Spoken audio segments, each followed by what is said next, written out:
is that there are these black performers. You mentioned that there were entertainers at the inauguration. There are these black performers that were performing for Snoop Dogg, Nelly, a couple of others. Hey there. So, tensions really flared up recently when Sonny Hostin fired some heavy criticism at Snoop Dogg and Nelly.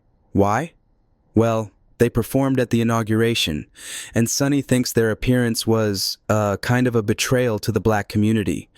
If you look at Donald Trump, the man who would refuse to rent to black people in the 1970s, who tried to lead a lynch mob against 5 black and brown kids in the 1980s for the Central Park case, who refused to allow black casino workers to have a prominent place in his casinos in Atlantic City. It stirred up quite the storm on social media because, you see, she believes that actions like these sort of undermine the progress made by black artists in politically charged moments. Yeah, it sparked a serious debate about where entertainers should draw the line. Should we be holding these artists accountable, or is it just too much pressure? Now, if you're passionate about these discussions, subscribe to the channel. It really keeps me going. We're on a mission to hit 10,000 subscribers by March, so smash that subscribe button and join the conversation. Alright, let's dive into the heart of this fiery debate, because things really escalated on The View after Sonny Hostin's bold accusations. Sonny didn't hold back when she expressed her disappointment over Snoop Dogg and Nelly's decision to perform at the inauguration. 9 a.m. Nelly gets a call. He says, hey, man, these guys want you to perform at 9 o'clock. That's early. I never perform at 9 o'clock. You sure it's 9 o'clock? He says, yes. He says, they just want me to perform at 9 p.m.? I'm normally 11 o'clock. He says, no. 9 a.m. 9 a.m. He gets up. He says, never in my life have I given a concert to 10,000 people. She felt their presence sent a damaging message, especially given Donald Trump's controversial history with racial issues and his questionable policies that have, put a lot of pressure on the black community. Hostin brought this boiling topic to the roundtable on The View, where each co-host had their own take on the matter, intensifying the discussion. You might be asking, is it fair to call them out like this? Well, here's where things get super interesting. Sonny Hostin, along with co-host Keith Boykin, went all in, dissecting Trump's past. They took it back to the 70s and 80s, digging into Trump's history of refusing to rent to black people and his controversial actions during the Central Park 5 case. Boykin's appearance was particularly striking. He delivered like a string of points, connecting Trump's past scandals to highlight why supporting him seemed, in a sense, really problematic for black artists. It was like a full-on takedown of Trump's legacy regarding racial matters. Imagining a clip of Keith on the show? Imagine him bringing up how Trump went after Colin Kaepernick and the Ku Klux Klan, and suddenly, Sonny's criticisms start making more sense, right? To be honest, a line was drawn in the sand as Sonny questioned the personal integrity of artists like Snoop and Nelly. According to her, their performances aligned them with values that stand against the progress and ideals fought for by Martin Luther King Jr., a man whose legacy continues to inspire generations. Among the mix of reactions on the panel, you had Joy Behar cracking jokes, trying to lighten the mood, but, clearly, it didn't really work that well. Then there's Ana Navarro, who made it clear she wasn't holding back either.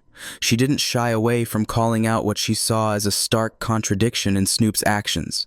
She said, how could you be supporting Trump now when right after his election, you were harshly criticizing those who did the same? I mean, come on, Snoop, what gives? Are you now a trained SEAL, as Anna suggested?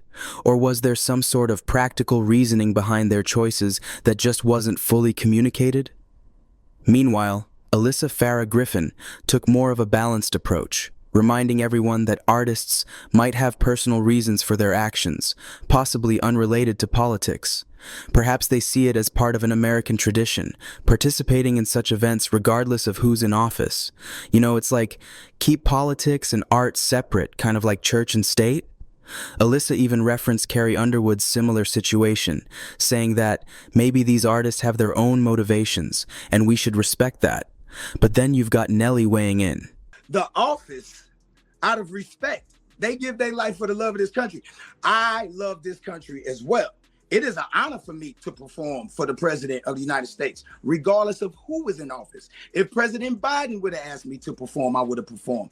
If Vice President Kamala Harris would have won and asked me to perform, I would have performed. And guess what? He seemed completely unbothered by the backlash.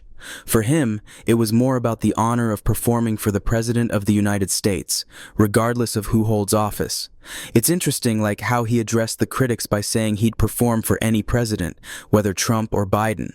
Was it just about the platform, or was there something more? Who knows, right? Snoop, on the other hand, has stayed silent. Well, it leaves everyone guessing. Could Snoop's silence be a calculated move, or is he just, ignoring the chatter, hoping it fades out?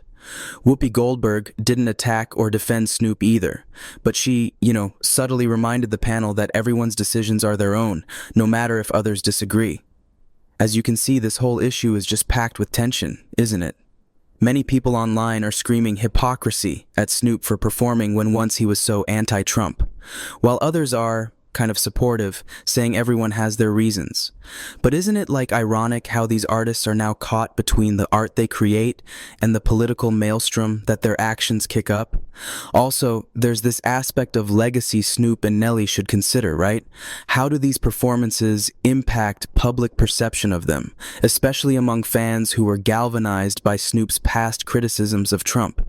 The concept of accountability in artistry becomes super complex when you throw politics into the mix, doesn't it? So folks, it's crazy to see how polarizing this whole event has become. Many people have taken to social media to voice their opinions, some siding with Sonny, others with Snoop and Nelly, splitting the audience right down the middle.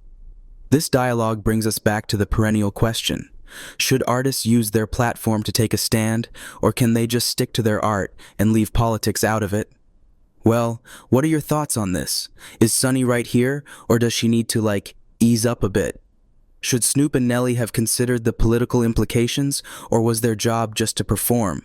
Let us know your opinion in the comments. We'd love to keep this conversation going.